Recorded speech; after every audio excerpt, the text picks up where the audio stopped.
Hey folks, it's your buddy Mike Messier. So I've got this nice little ring light, courtesy of the San Angelo Revolution Film Festival. I will be discussing pro wrestling right now, NXT House Show. But yeah, I want to give a shout out to the San Angelo Film Festival. They accepted my documentary, Disregard the Vampire, Mike Messier documentary, a year ago, and my screenplay also won Best Screenplay in 2023. So let's talk NXT House Show.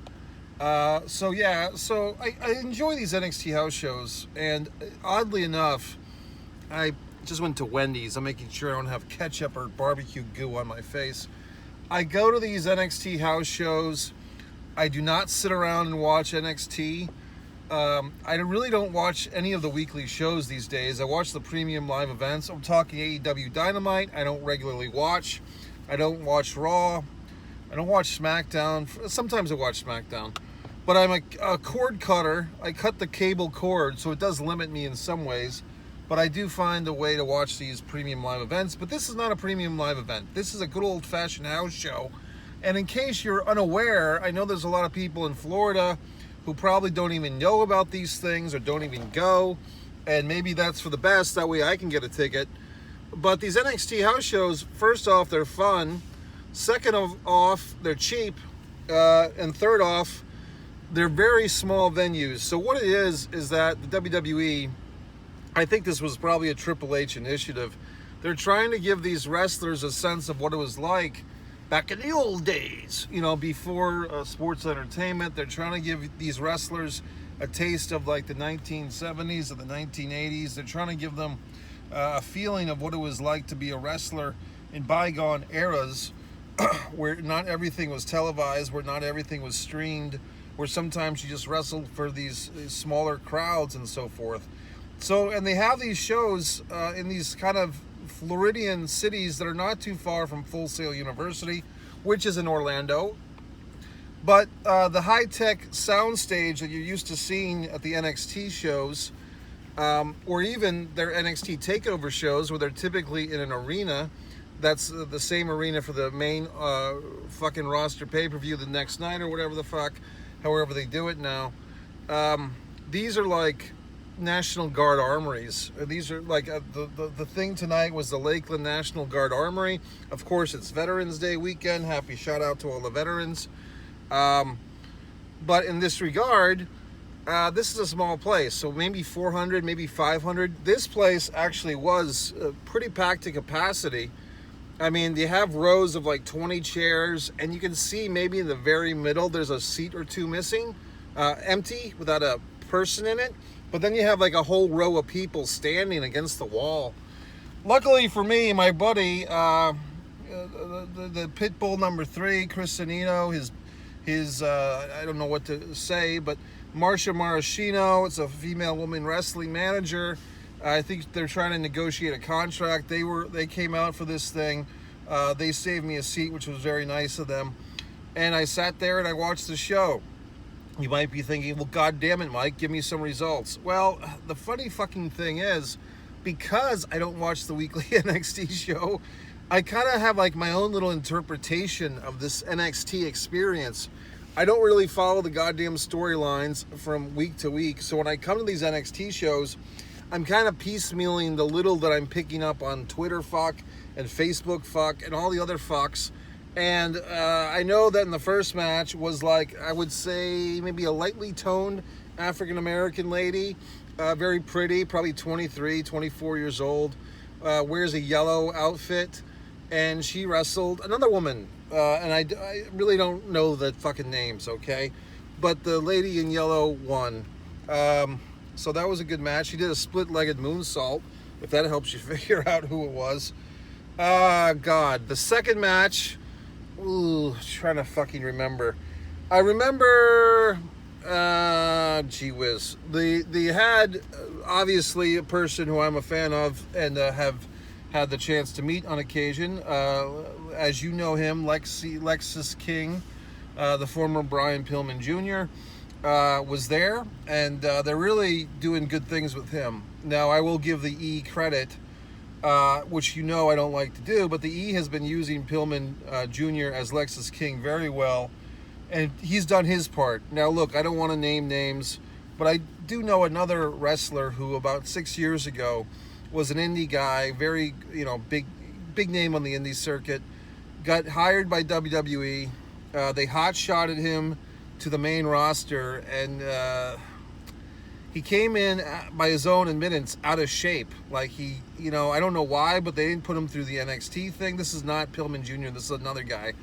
And when he got to the fucking WWE, he looked really bad, like for a wrestler. I mean, for a regular person, he looked fine or looked good. But for a wrestler, it was like, what the fuck? So someone's calling me. Of course, when I try to do these goddamn things, that's when everybody picks up the phone and calls me, okay? So basically, he quickly found himself being buried, quickly found himself not on Vince's good terms, Junior McMahon or whoever's making the decisions, and he's no longer with the company. Now with Pillman Jr., maybe he learned the lesson from this other wrestler. Sorry, I can't, someone's calling me. So basically, Pillman Jr. has done the opposite. As Lexus King, he's come in. I don't know how much he's contributed to this Lexus King name. I mean, if that was his idea, their idea, but in any event, he's no longer using the Brian Pillman name. He's using the Lexus King name, but oddly enough, he's kind of, in a way, looks more like his father than ever before, mainly because he's in the best shape of his career.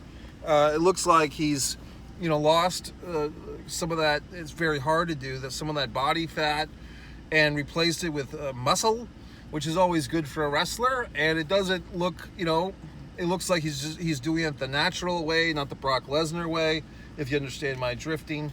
And he looks really good. And he's kind of doing the heel thing. He's wearing the long boys, as CM Punk calls them, the long tights. And he's doing old-fashioned heel work at these shows. Now, here's the thing. I'm not sure, because I haven't watched a whole lot of these interviews. I saw one little clip of him, and I saw his introduction promo, which was pretty good with the TV remote. But then he did something backstage with a woman wrestler. I'm not so sure if that was really working for me. But I'm telling you, at these house shows, Lexus King is the #1 heel in the company of NXT. He's the one getting real heat. He's the one that people are actually booing, and they mean it. He's working with the crowd. He's fucking with the crowd. And I think there's a whole generation of wrestling fans, which I'm not part of, I'm older, that they don't understand Brian Pillman Jr. They have a vague notion. I think they're even too young to have bothered to have bought the DVD, from the 2005 era. So, which was a great DVD set, by the way. So I think a lot of these people who are just, and it's not an insult, but just to say they're ignorant, meaning they don't know of Brian Pillman Sr. very much. They have a vague notion, but I think Pillman Jr. now, Lexus King, is getting some real heat from these innocent marks, okay? Whereas a lot of the other babyface or heel wrestlers, in my opinion, on NXT, they're all kind of over. They're all kind of cheered because the fans in these small towns are just so grateful to see these wrestlers. And I'm not making disparagement on these small towns like Lakeland or whatever the fuck, but all these smaller towns kind of live in the shadows of your Orlandos, your Miamis, your whatever the fucks. So when they have like something kind of interesting come to town, like, hey, the NXT wrestlers are here, these fans are very appreciative. They do make a lot of noise. I will say that tonight in Lakeland, the audience was a tinge smelly from where I was sitting. There was some hints of a Mary J-Wana and body odor, okay, Lakeland.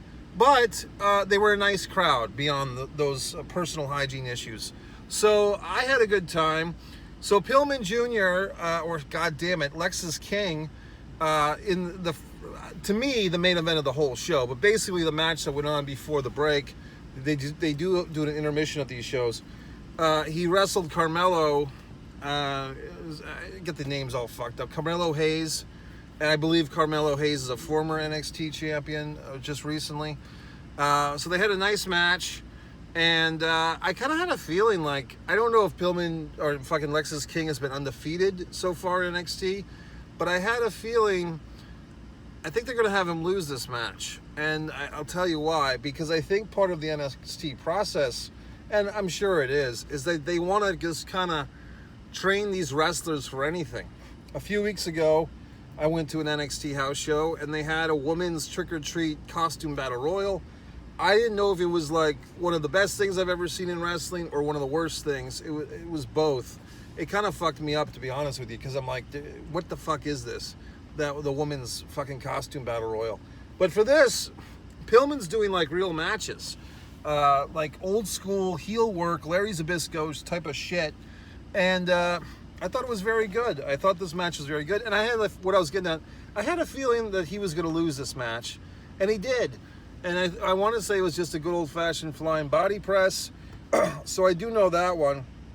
Then at some point in this affair, they did this women's wrestling gimmick thing. The champion, I guess the Irish lady, I think the real star of that whole goddamn NXT women's division is Roxanne Perez. A very nice smile, you know, really cute and a good wrestler. But this other one, who's kind of like her, but I guess she's Irish, she's the champion now. I guess she just got a big push because she got the title over Becky Lynch. She comes out. She's going to wrestle the Uma Thurman ripoff, blonde chick with the fucking sword. I don't know why swords illegal in the ring. I mean, what's his dick? Fucking Drew McIntyre had a sword a few years ago. They shouldn't have. Whatever happened to Drew McIntyre's sword anyway? Did the Baron Corbin like step on it or something? But this chick comes in the ring. She's got a really nice buttock or two. She's got the. Do you mind? Do you mind? She's got the sword, and she comes out, and then she's going to wrestle the Irish chick, and then boom, boom, boom. I guess her name is Tiger Lee. I don't know if that's a reference to Tiger Chung Lee, but this Asian woman comes out, hits her from behind, hits the blonde chick. Then our champion there says, I want to wrestle you, Tiger Lee. So then they book this immediate match for later on. So I'll kind of skip ahead a few matches, but Tiger Lee goes in there to challenge the champion, and they're having a fairly decent match, but it kind of felt like they kind of lost the crowd somewhere. I don't know if it was just because it was after intermission, or the crowd was just getting tired. This was the second to last match at this point. But basically, the crowd was kind of dying on the vine, and then they did the whole thing where the blonde chick comes back out. She's all mad at Tiger Lee, and then they kind of like went into slow motion because the idea was now the champion's going to grab Tiger Lee. She could have just done an old-fashioned schoolgirl, although that's a cheapo finish. But instead, like, she did a move, and then she dragged her and did her fucking finisher, and it took fucking forever. And so the champion retained. I don't know if these NXT house shows actually do title changes on these house shows. I don't think they do, but maybe they should just to mix things up. Then what happened next, Mike? I know I'm skipping a few matches. I'm trying to recall. There was a tag team match that was pretty interesting because it just became a whole big double count-out brawl. Then, oh God, how could I forget? The first half, they had, is it Gable Stevenson? Am I saying that right? Chuck Gable Stevenson or whatever the fuck. He was there. Okay, I know that he had some NXT fucking pay-per-view or premium line event show match against Baron Corbin, and it sucked a dick, and the fans were booing him. And I thought there had been some thought of him being fired or let go. And I guess there's been some controversy with this guy. I won't get into it because I do recognize that I don't know the whole story. But basically, this guy is fucking big. And when I say he's big, yes, all the wrestlers are big, you know, to a certain extent. But this guy, he's not the tallest. I mean, I would say 6'2", maybe 6'3". I don't know if he's 6'4". I mean, I would say he feels more like he's a solid 6'2". But what he's like wide. It's like he's got like a football player physique, but muscular, okay? So I was pretty impressed with him. And if this guy can really, like, he was pretty good tonight. I mean, he kind of did his good thing. He had a good match. It was a 6-man tag against some bad guys. It was William Regal's son, this other asshole, that other asshole. And it was a decent match. Like I said, it was a 6-man tag, so he was good. But, you know, was it the fucking match of the century? No. But anyway. Turn left onto Sterling Commerce Drive. Fucking damn it. Then turn left onto North County Line Road. Do you mind if I just do what I want to do here? Jesus. So yeah, it was a good 6-man tag at the NXT show. And overall, you know, the good guys won. It was an asterisk or a stereo or whatever, some masked fuck. William Regal, Billy Bob Briggs, or whatever the fuck. Some guy came out to Separate Ways, the song, and the fans sang along. So overall, it was a good show. The main event, and this is, I think, of the last several NXT shows I've been to, often they end the night with this Chase University. And it occurred to me, you know, I've seen some of this Chase University stuff. I don't know if they were once heels and are now baby faces, but the guy who's leading, like the professor guy, whatever the fuck, very interesting. Like, I've watched this guy several times. He wrestles with this sweater. And I'm looking at this guy, like, first of all, he's wrestling with a goddamn sweater. Must be hot as fuck in that thing. And he's not really, like, in great shape. Like, he's not... But he does all the moves. Like, he can body slam everybody. He can put people... So he might have, like, that natural strength. He just doesn't have a particularly good physique. But he kind of reminds me of like a Mike Rotundo, you know, IRS or somebody, because the guy seems like he really knows how to wrestle, and he has a very unique style. It's kind of a mix of like, you know, catch as catch can, arm drags, twists, all the basic shit with kind of a modern edge to it. And then he kind of does like he does a nice fire is what they call it in the wrestling business. Like when he's getting pummeled and then he comes back. And he's teaming up with like this generic goofball muscle guy, who's pretty much that. But when this guy's in the ring, whatever his fucking name is, the Chase U guy, I don't know if is it Chuck Chase or Chad Chase or Chase Fuck or whatever the fuck. When he's in there, I'm like, this guy's very unique. Like, you know, I mean, I guess I'm not the biggest fan of what's his name, Sabre Jr., Zack Sabre Jr. But if you think about guys like William Regal, there was even not Alex Wright, but actually Alex Wright's father had a very unique style. Steve Wright, I think was his name. There's Billy Robinson. I mean, this guy, I'm not saying he's fucking the reincarnation of Billy Robinson. I'm just saying this guy, it's kind of like, I can see why probably, and this is wrestling fuck fans, when you get into WWE mode, you always want to put, you know, everything that's good in WWE is because of Triple H, and everything that's dog shit is because of Vince. It's not that simple, folks. I know that, but maybe it kind of feels like if you're, you know, Triple H might like this guy more than Vince, okay? So I'm falling into the trap because this guy's very unique, not a body guy, and I'm watching it. I'm like, I've known this guy is good, but I didn't realize like how good and how unique he is, and he's doing a character. Like, he's not just, an awesome, like, here's Dean. When Dean Malenko was an awesome wrestler, he was Dean Malenko, the awesome wrestler. He didn't have some cool gimmick. He wasn't the Repo Man Dean Malenko, okay? So when I see this fuck, and he's got the college sweater, and he's got the fucking whatever the fuck, and he's got a goon, and they're baby faces, and he's doing the, you know, Chase U shit, I'm like, this guy's fucking pretty goddamn good. And so there you have it.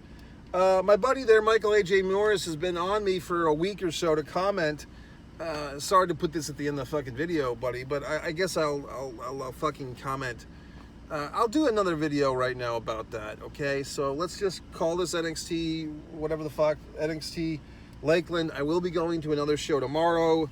If you look on the short section, I'll try to put some of the still photos up for videos for you, blah, blah, blah. That's it. One pro wrestling sports fan, Mike Messier, Lakeland. Good show.